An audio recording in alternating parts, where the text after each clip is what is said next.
Salmo número 30, que é o cântico para a dedicação do templo. Estaremos lendo na versão NVT, transformada. Assim diz a palavra do Senhor. Eu te exaltarei, Senhor, pois me livraste, não permitistes que meus inimigos rissem de mim. Senhor meu Deus, clamei a ti por socorro, e restauraste minha saúde. Senhor, da sepultura me tirastes, e não me deixastes cair na cova da morte. Cantem ao Senhor todos os que lhe são fiéis. Louve o seu santo nome, pois sua ira dura apenas um instante, mas seu favor a vida inteira. O choro pode durar toda a noite, mas a alegria vem com o amanhecer. Quando eu era próspero, dizia: agora nada pode me derrubar. Ó Senhor, teu favor me mantinha firme como uma montanha. Então o Senhor me deu as costas e entrei em pânico. Clamei a ti, Senhor, supliquei ao Senhor por misericórdia. Que vantagens terás se eu morrer, se eu descer a cova? Acaso o pó te louvará? Falará de tua fidelidade? Ouve-me, Senhor, e tem misericórdia de mim. Ajuda-me, Senhor. Transformastes meu pranto em dança, e tirastes minhas roupas de luto, e me vestistes de alegria, para que eu cante louvores a ti, e não me cale. Senhor meu Deus, te darei graças para sempre. Aleluia, glória a Deus. Louvado seja o nome do Senhor. Irmãos, o Salmo número 30, é um salmo de louvor e gratidão, que reflete a experiência de superação de Davi. Contextualmente, ele é atribuído a um momento específico da vida de Davi. A um momento que Davi estava passando por uma crise intensa, e também por doença ou enfermidade. Esse salmo, ele expressa a confiança na proteção divina, e destaca também a transição da aflição, ali da dor, da angústia, para a alegria, simbolizando a relação íntima daqueles que creem em Deus, a sua relação com Deus. Ele também revela o temas de arrependimento, da consciência do pecado, do erro, que muitas das vezes o nosso coração enganoso, não nos cega, não nos deixa enxergar que nós estamos em pecado, de reconhecer o pecado, e a importância de louvar a Deus por suas intervenções e misericórdia. Então, Davi, ao longo da sua vida, ele passou por muitos momentos difíceis.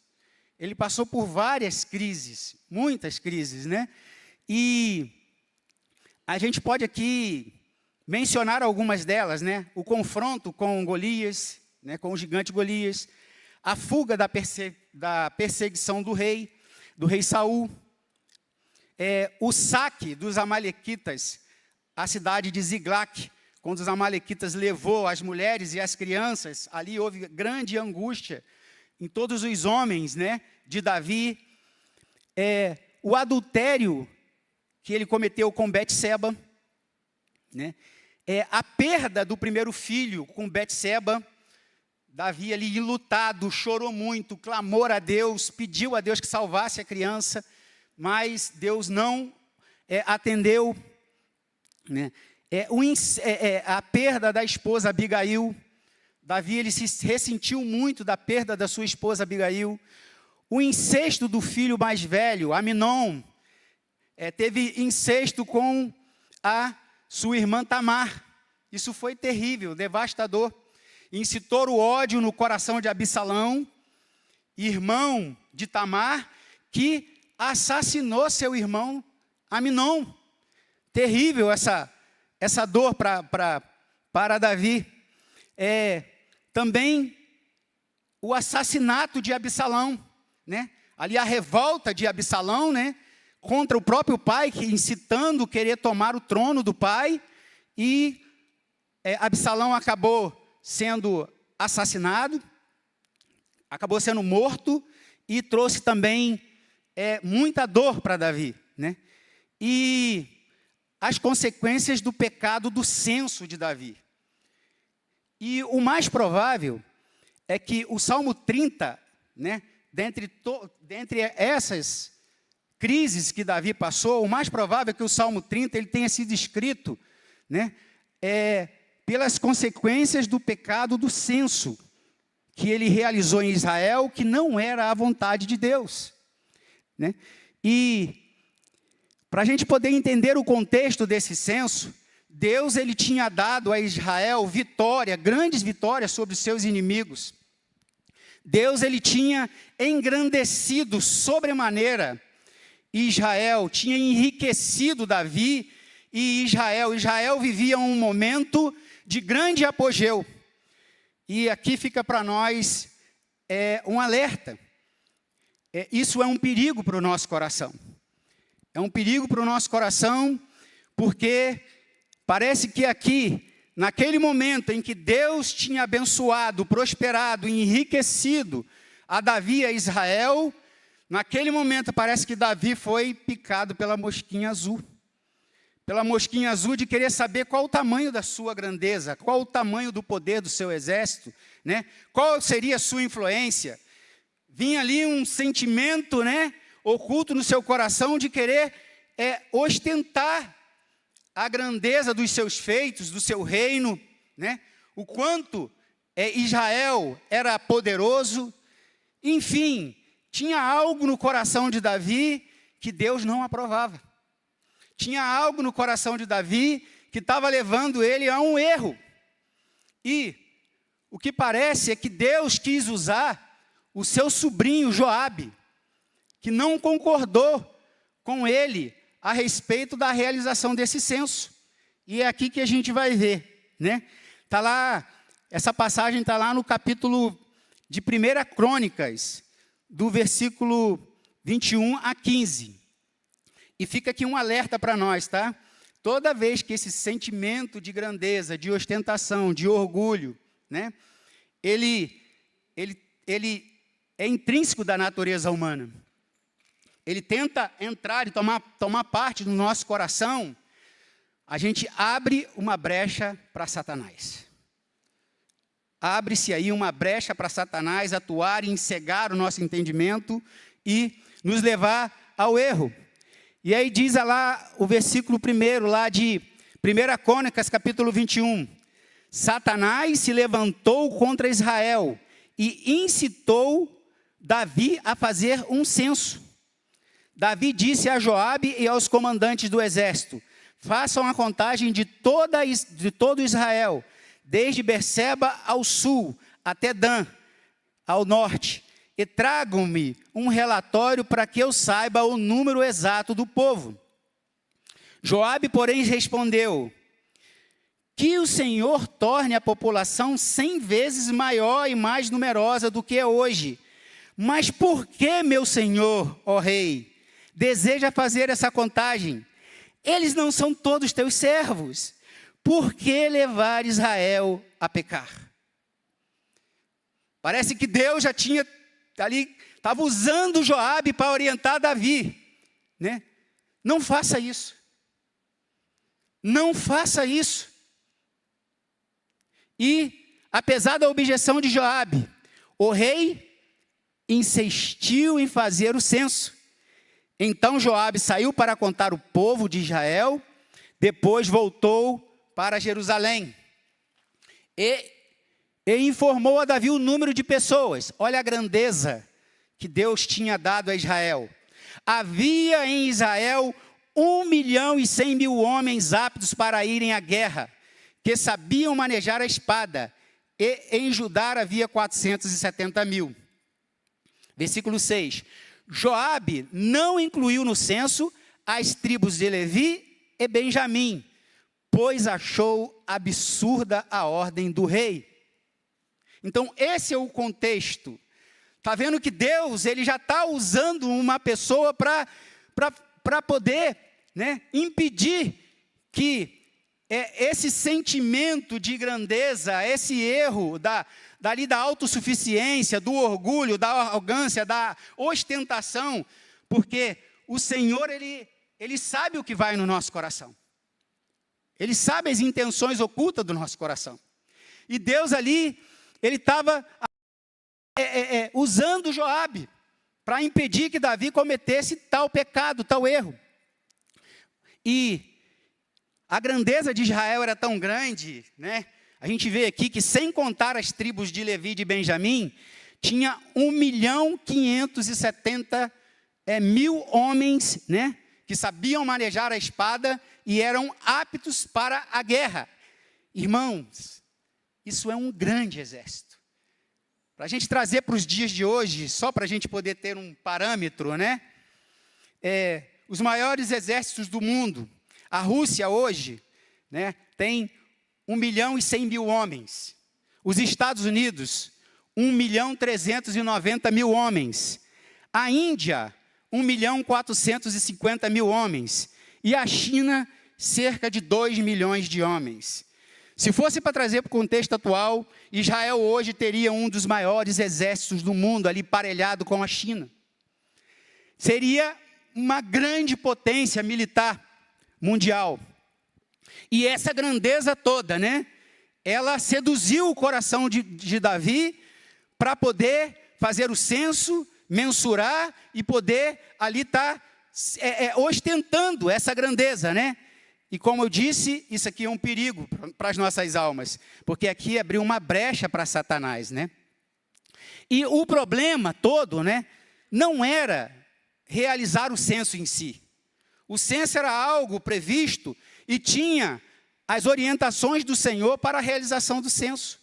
O censo em si, ele não era um pecado, né? Mas se Deus não pediu que realizasse o censo, não foi uma orientação de Deus. Mas se Davi queria, porque queria realizar o censo, ele teria que se encontra lá em Êxodo, no capítulo 30, no versículo de 12 a 16. Então, tinha uma orientação específica do Senhor para a realização do censo. E Davi, ali, cego, né, no seu intuito de realizar esse censo, ele não observou essa orientação. O que é que diz lá em Êxodo, no capítulo 30, do versículo 12 a 16? Toda vez que você fizer o censo dos israelitas, cada homem que for contado pagará ao Senhor um resgate por si mesmo. Com isso, nenhuma praga ferirá o povo quando você o contar. Cada pessoa contada entregará uma pequena quantidade de prata como oferta sagrada ao Senhor. O pagamento corresponderá a meio ciclo, com base no ciclo padrão do santuário, equivalente a 12 gramas. Todos os homens de 20 anos para cima entregarão ao Senhor essa oferta sagrada. Quando entregarem ao Senhor a oferta para fazer a expiação pela vida deles, os ricos não pagarão mais que a quantia especificada, e os pobres não darão menos. Receba o dinheiro de resgate dos israelitas e use-o para cuidar da tenda do encontro. Será uma lembrança diante do Senhor em favor dos israelitas e fará expiação pela vida deles. Então, existia uma orientação do Senhor para que quando Israel fosse realizar o censo, e Davi passou por cima dessa orientação também, né? Então, em que Davi pecou? Qual foi o pecado de Davi ali no intento cego de querer realizar um censo que não era uma orientação de Deus, não era a vontade de Deus, né? E Deus sabia o que estava no coração de Davi. E com certeza não era bom. Davi pecou ao fazer um censo que não era a vontade de Deus. Toda vez que a gente teima em fazer algo que está específico na sua palavra, que o Espírito Santo de Deus, ele já está falando conosco, que Deus usa pessoas, que Deus está ali, ó, mandando o sinal, não faça, não faça, não vá por aí, não faça, não faça, e a gente insiste, a gente entra na rota do pecado. Davi pecou ao recusar o bom conselho de Joabe e a não cumprir as orientações da lei. lá em Êxodo, do capítulo 30. Davi pecou como líder a levar o povo a pecar. Porque esse sentimento de grandeza, né? Esse sentimento de orgulho por ser uma grande nação, por ter um grande exército que estava no coração de Davi, isso daqui também foi passado para o povo. O povo também tinha esse sentimento, mesmo o sentimento do seu líder, do seu rei, aquilo foi passado também para o coração do povo. Então, como líder, né, ele pecou a levar o povo a pecar. Porque o sentimento de grandeza de Israel, que estava no coração de Davi, também foi levado ao coração do povo. E, irmãos,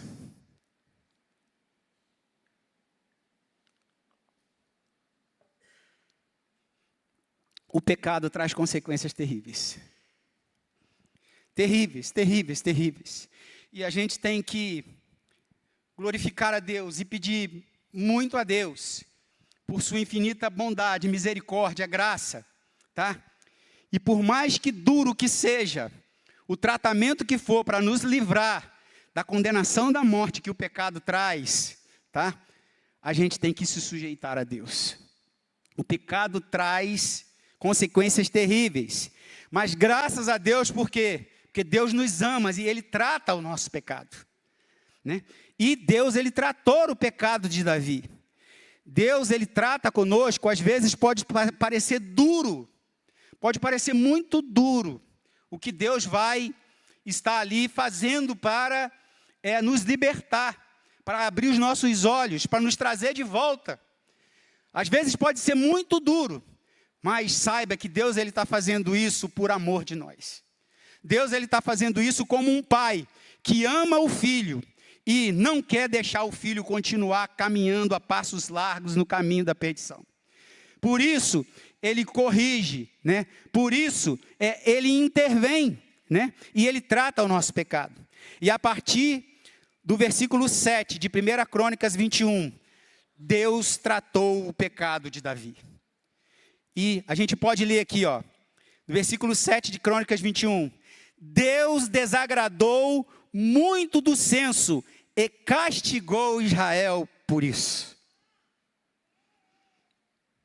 Então Davi disse a Deus: pequei grandemente ao fazer essa contagem. Perdoa o meu pecado, pois cometi uma insensatez. O Senhor falou a Gade, o vidente de Davi, e foi a mensagem que Gade levou a Davi, que o Senhor passou para Gade e levou a Davi. Vá, diga a Davi que assim diz o Senhor: darei a você 3 opções. Escolha um desses castigos e eu aplicarei a você. Gade foi a Davi e disse: estas são as 3 opções que o Senhor lhe deu. 3 anos de fome, 3 meses de destruição pela espada de seus inimigos, ou 3 dias de praga intensa, durante os quais o anjo do Senhor trará devastação sobre toda a terra de Israel. Decida o que devo responder àquele que me enviou. Respondeu Davi a Gade: não tenho para onde correr nessa situação, mas é melhor cair nas mãos do Senhor, pois sua misericórdia é grande. Aleluia! Aqui nós aprendemos, né, que quando a vida nos colocar em situações que a gente não tem resposta, a gente não tem recurso, a gente não tem saída, a gente não tem para onde ir. Aqui a gente aprende com Davi que o quê?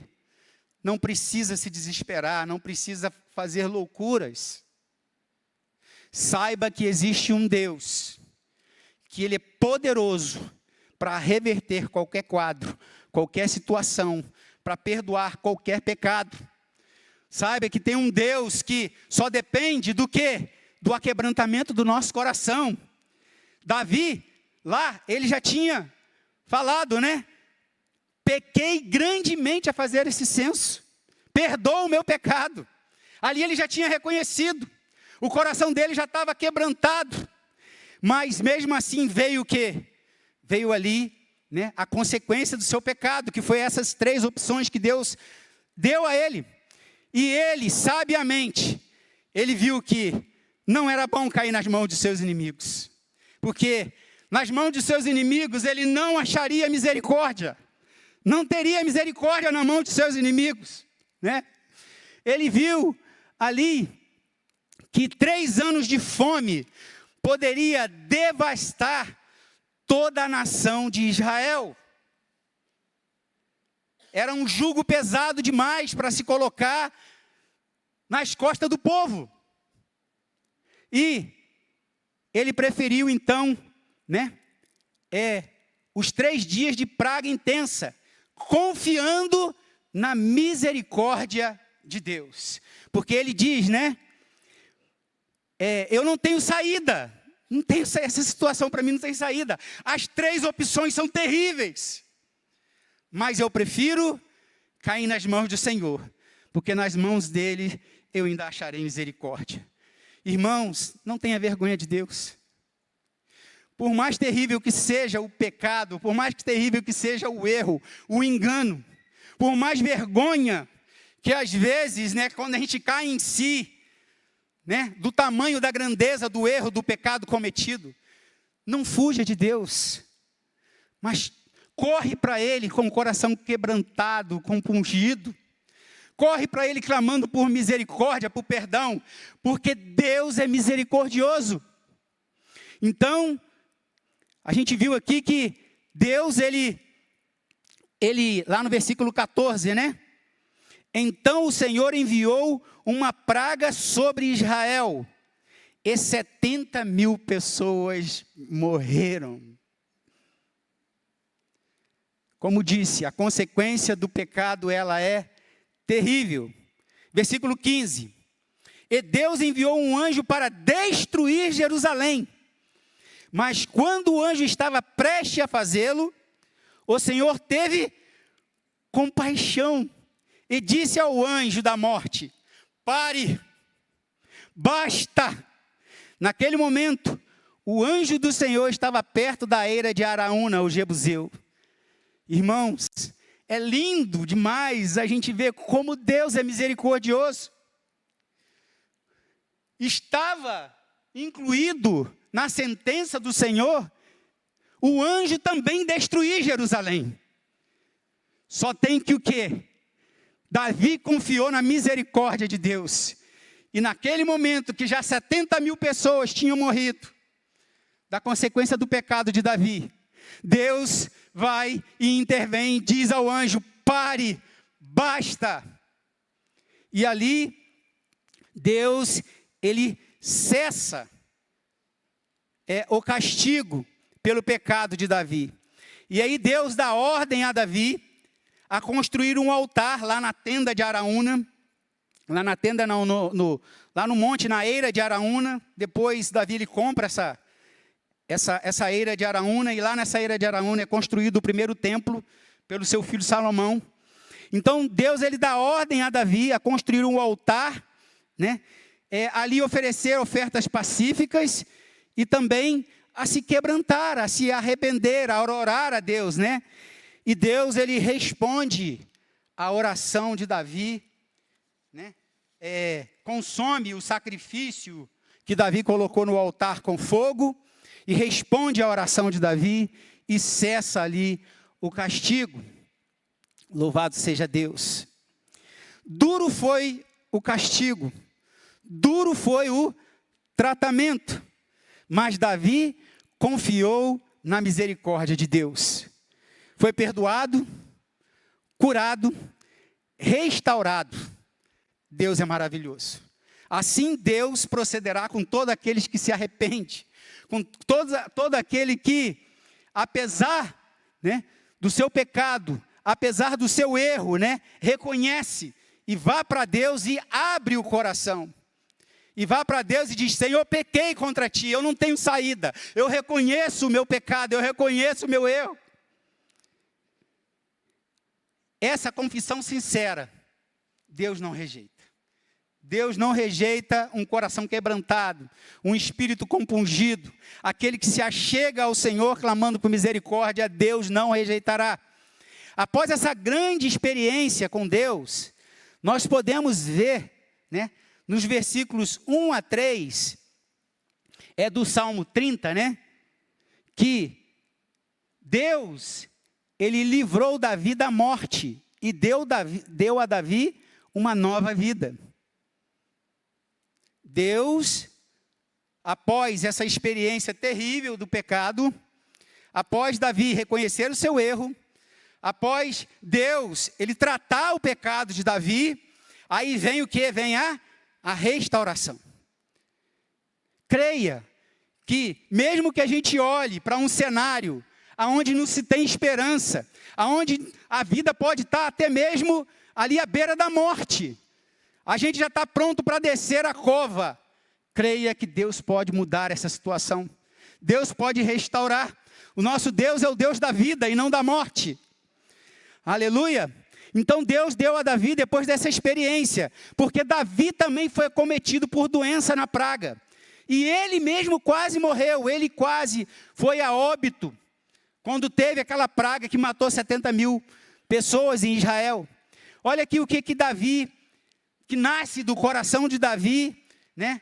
No Salmo 30, o versículo de 1 a 3, onde Deus dá a ele uma nova vida. Eu te exaltarei, Senhor, pois me livraste. Não permitiste que meus inimigos rissem de mim. Senhor meu Deus, clamei a ti por socorro e restauraste minha saúde.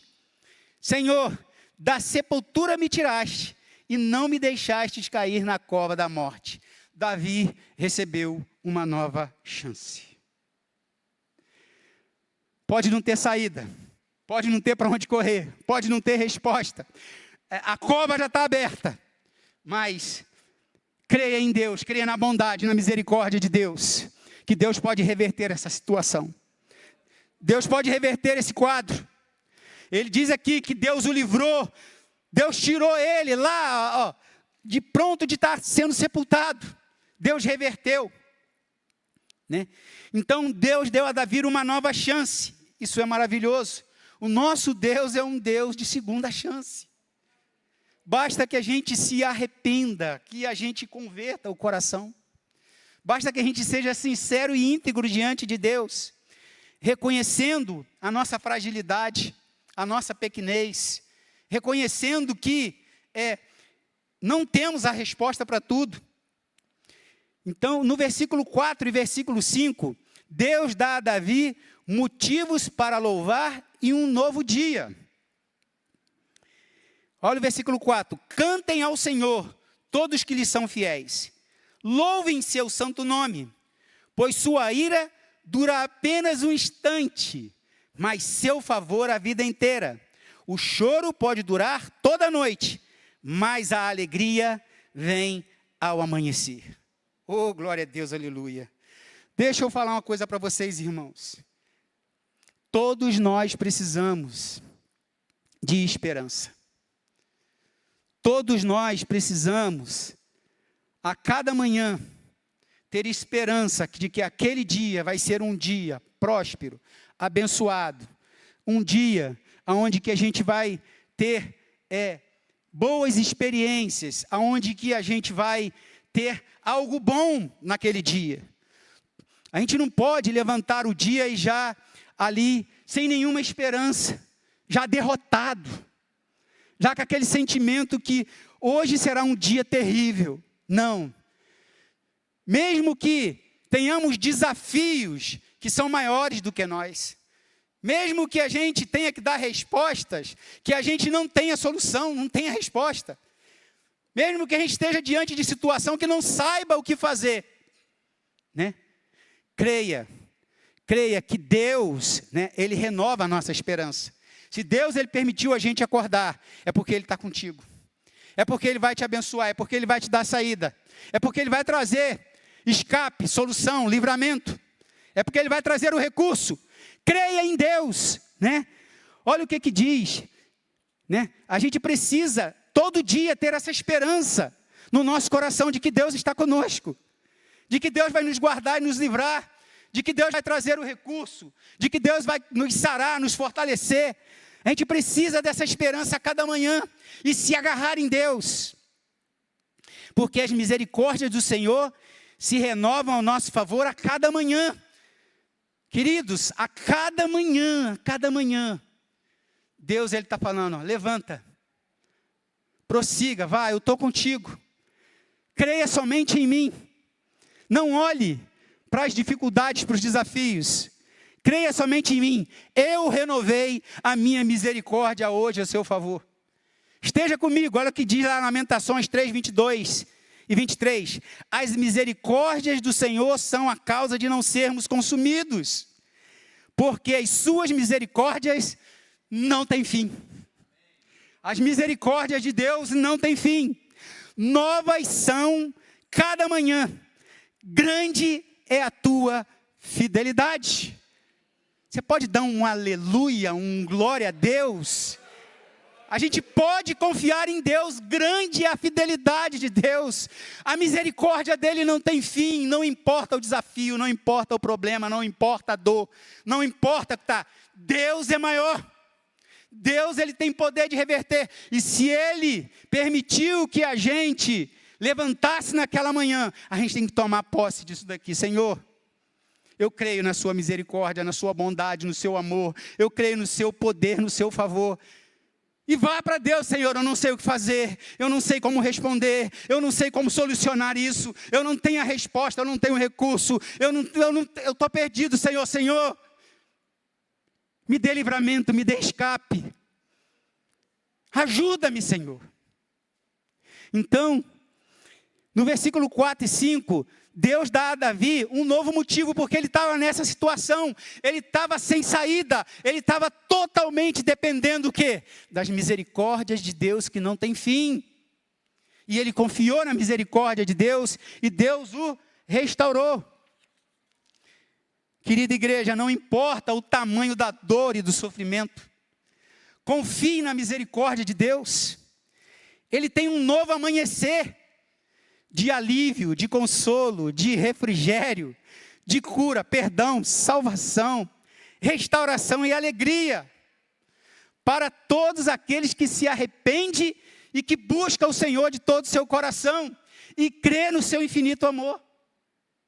Deus, ele intervém na nossa dor, Deus, ele se manifesta no nosso sofrimento, Deus, ele não fica ali passivo, mas ele quer exatamente que o nosso coração se incline para ele. Por quê? Pois a ira do Senhor, para nos trazer de volta, para nos corrigir, para fazer a gente cair em si, a ira de Deus, ela dura só um instante, mas o seu favor, a vida inteira. O choro, como diz Davi, né? Pode durar a noite toda. E como é grande essa noite do choro, né? Parece que é uma noite que não passa, né? É uma noite terrível. Ele pode durar a noite toda sem descanso, né? Às vezes é uma coceira, né? Que não passa, né? Não deixa dormir. Às vezes é uma cãibra, né? Eu estou falando isso aqui, que tem irmãos aqui que já compartilhou comigo que não dormiu a noite toda, porque é cãibra, é isso, é aquilo, a noite toda, né?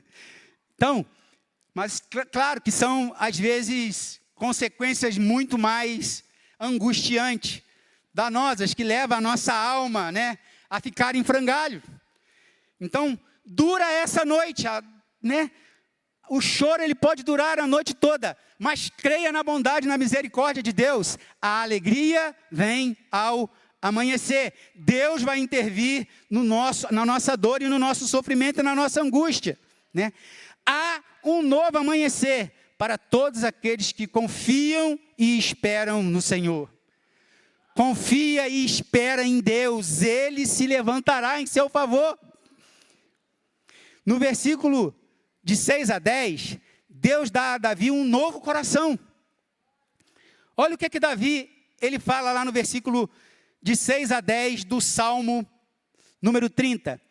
Quando eu era próspero, dizia, Isso aqui ele está falando assim, quando eu era próspero, eu dizia no meu coração. Tá?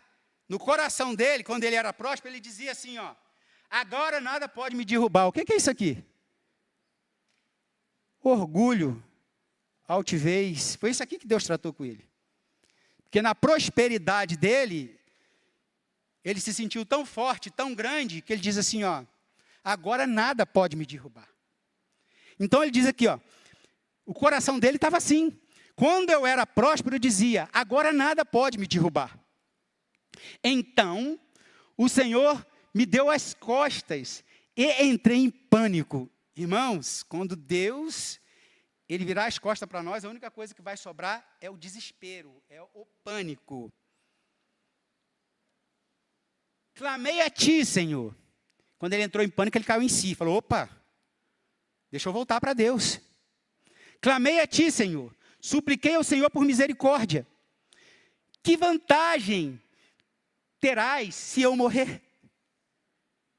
Se eu descer a cova, acaso o pó te louvará? Falará a tua fidelidade? Ouve-me, Senhor, e tem misericórdia de mim. Ajuda-me. Aqui ele caiu em si. Ele viu que o coração dele tinha motivações erradas. Ele estava fazendo aquilo que não era a vontade de Deus. E ele caiu em si. Então ele clama por misericórdia. E aqui a gente pode ver a resposta para esse pedido do coração dele, né? A gente vê no próprio Salmo de Davi, lá no Salmo 131, olha só o que Davi ele fala, no Salmo 131, versículo de 1 a 5. Senhor, meu coração não é orgulhoso, e os meus olhos não são arrogantes, antes era. A grandeza tinha feito o coração dele se tornar orgulhoso e arrogante, antes era. Mas agora aqui no Salmo 31 ele está dizendo, Senhor, o Senhor mudou meu coração não é mais orgulhoso, e os meus olhos já não são arrogantes. Se ele está falando isso é porque um dia ele foi. Não me envolvo com questões grandiosas ou maravilhosas, demais para a minha compreensão. Antes se envolvia. Rejeitava bom conselho e fazia aquilo que estava ali da sua vontade. Pelo contrário, acalmei e aquietei a alma. Como criança desmamada que não chora mais pelo leite da mãe. Sim, minha alma dentro de mim é como uma criança desmamada. Ó Israel, ponha sua esperança no Senhor, agora e para sempre. Aqui é o testemunho de um coração que foi mudado, de um coração que foi transformado, né? Aqui Deus tratou com ele e o coração dele foi mudado. E nos versículos 11 e 12, Davi reconhece que foi Deus que transformou a sua situação de luto para a alegria e de dor para um louvor eterno. Então, a conclusão, irmãos, desse salmo, né, Salmo 30, que é também conhecido como o cântico à dedicação do templo, a dedicação da casa ou do templo, né?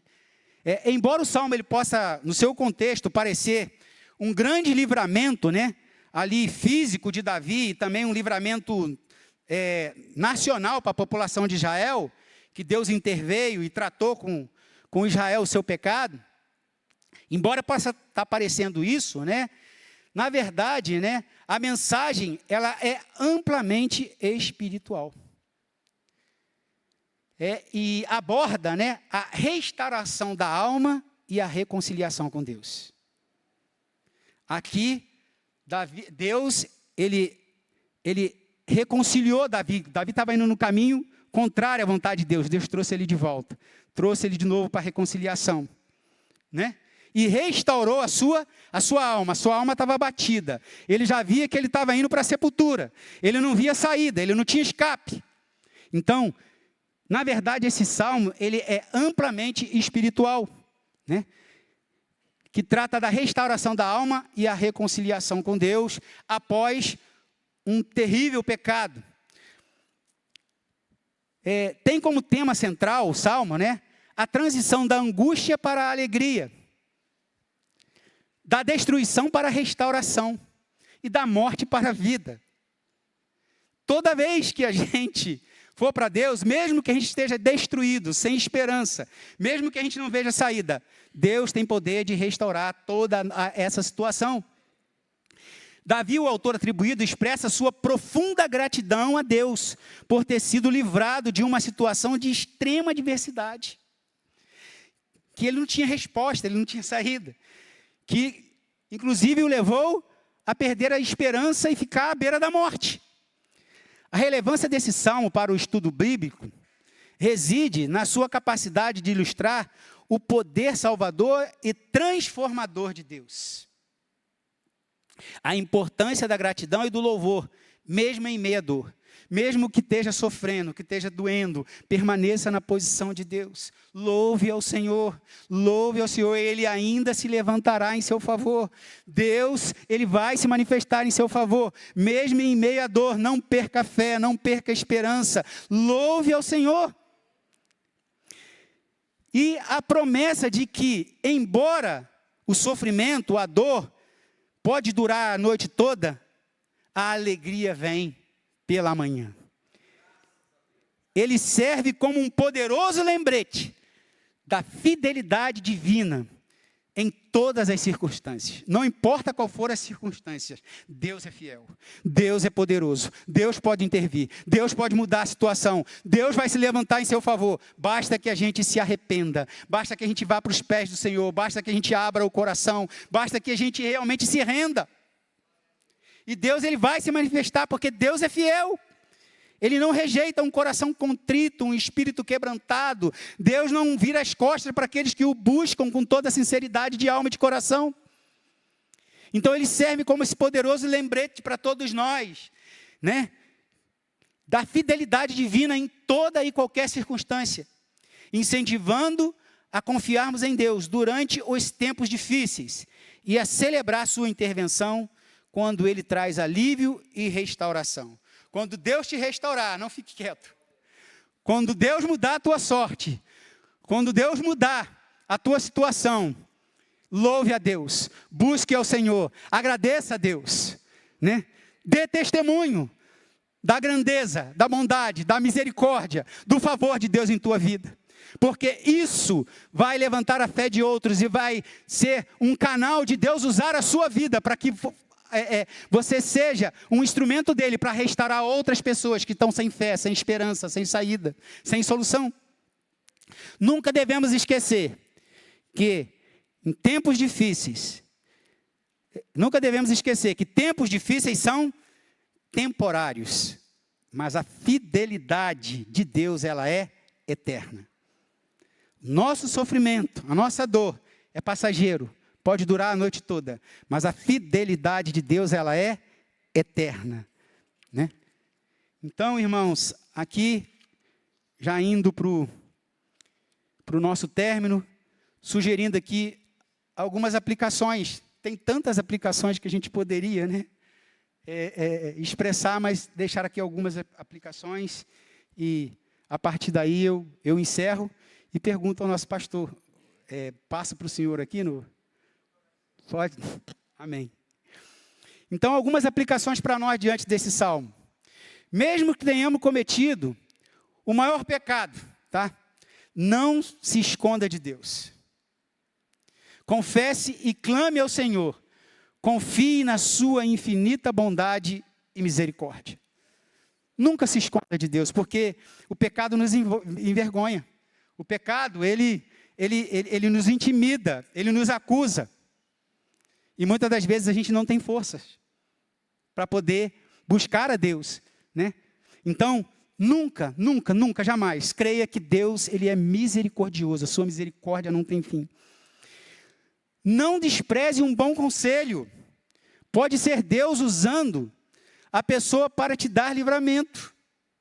Quantas das vezes a gente recebe bons conselhos e entra aqui e sai por aqui, né?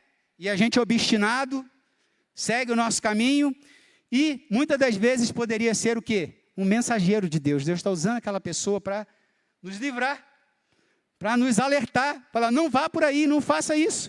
Se Davi tivesse acolhido o conselho Se Davi tivesse acolhido o conselho do seu sobrinho, o comandante do seu exército, Joabe, ele não teria feito censo e evitado, né, as terríveis consequências. Terceiro, nunca tome uma decisão importante sem orar e buscar a Deus. Ali ele estava tomando uma importante decisão e ele não buscou conselho. Ele não buscou saber qual que era a vontade de Deus para aquilo que estava no coração dele, de querer fazer aquele censo. Então, nunca devemos tomar decisões importantes sem orar e buscar a Deus. Por mais vantajosa e sedutora que seja, às vezes, a situação, né, que às vezes impõe sobre nós ali uma urgência de dar resposta, calma, espera, segura, busca o Senhor, busque conselho, né? Procura ouvir a Deus se realmente aquilo dali é a vontade de Deus, né? Então, nunca decida sem falar com Deus. 4, não confie em seus bens, riquezas ou conhecimento. Davi estava com o coração dele tomado, porque ele estava confiando na grandeza de Israel, na grandeza do exército. Então, não confie em seus bens, riqueza ou conhecimento. Isso nos leva ao orgulho, à autossuficiência e à arrogância, e nos afasta de Deus. Um coração orgulhoso, um coração autossuficiente, um coração arrogante, isso nos afasta de Deus, né? E Deus, ele trata com quem é arrogante com o pior castigo que ele pode nos dar, que é nos entregar a nós mesmos. Irmãos, quando Deus fala, não, vou deixar você, então, você ir por esse caminho. Eu te avisei, eu te orientei, eu usei o irmão tal, eu usei o pastor, eu te falei N vezes, já que você quer, então vai. Aqui é o pior castigo que Deus pode dar para a gente, quando Ele nos entrega a nós mesmos. Por quê? Porque nós somos demasiadamente pecadores. E nós mesmos nos destruímos com os nossos pecados. Então, o que a gente tem que ter convicção, que se não for o Espírito Santo de Deus em nós, irmãos, né, nos libertando do pecado e intercedendo por nós, todos nós estamos perdidos. Estamos perdidos, né? O Espírito Santo do Senhor em nós é que impede da gente se autodestruir da nossa natureza pecaminosa. E Davi, ele sabia disso, lá no Salmo 51, quando ele acabou de cometer aquele pecado do adultério com Betseba, um dos salmos mais lindos e profundos, né, de arrependimento e de pedido de perdão a Deus. Ele sabia que a única coisa que ele não poderia perder era a presença do Espírito Santo de Deus. Quando ele diz lá, no versículo 11, 51, ele diz, não me lance fora de sua presença e nem retire de mim o teu Santo Espírito. Irmãos, sem o Espírito Santo de Deus em nós, não tem saída. Não tem salvação. A gente se autodestrói com a nossa natureza pecaminosa. Então a gente não pode entristecer o Espírito Santo. Se volte para Deus, peça perdão a Deus, busque o Senhor, né? Utilize. Eu lembro que eu tinha um pecado que me incomodava muito. Que eu era muito reativo, né? Por ser militar, dar instrução, lidar com soldado, ter aquele negócio todo. Era muito reativo. E muitas das vezes eu passava do ponto que eu ficava com aquilo. Falo, poxa, exagerei, aquilo incomodava. E aí Deus me ensinou. Lá em 1 Coríntios, no capítulo 13, versículo 4, né?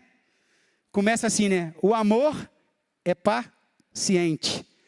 Não é invejoso, é bondoso, não se vangloria do mal. Aí eu guardei só esse paciente. Toda vez que eu estava para explodir, eu lembrava assim. O Espírito Santo de Deus me lembrava. O amor é paciente. Aí eu contava até 3, né? Segurava meu ímpeto, a minha natureza e falava, obrigado, Senhor. O amor é paciente. Aí eu me calava, contava até 10 e aquilo dali, e eu fui aprendendo. Hoje isso virou uma rotina. Toda vez que é contraria, que vem aquela vontade, né?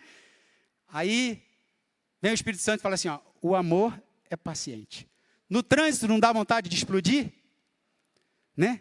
Aí você lembra, olha para aquele que te fechou e diz, o amor é paciente.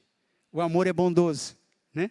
E isso livra a gente de nós mesmos, da nossa natureza. Né? E por último, e encerrando, irmãos, use este salmo para evangelizar pessoas que estão enfermas, sem esperança, à beira da morte.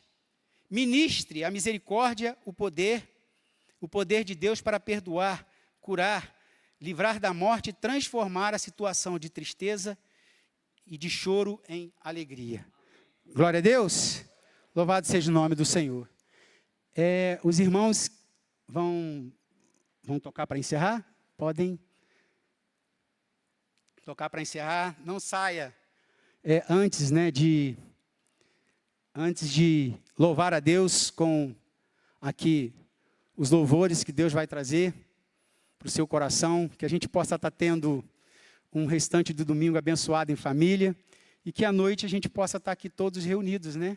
De novo, no nosso culto público, louvando e engrandecendo a Deus. Amém? Louvado seja o nome do Senhor. Tá? Vamos ficar de pé para a gente poder encerrar? Deus é bom, confie na misericórdia de Deus. Deus é maravilhoso. Né?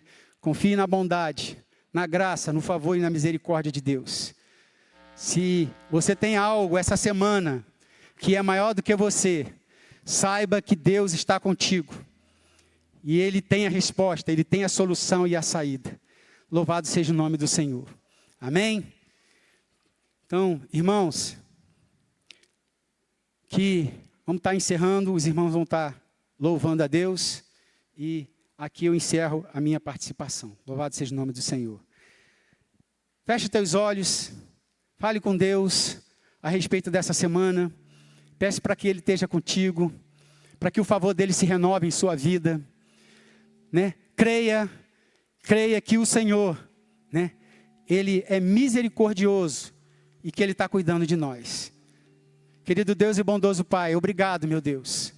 Obrigado, Pai, pela Tua palavra, pelo Teu zelo, pelo Teu amor. Obrigado porque Tu és maravilhoso, Pai.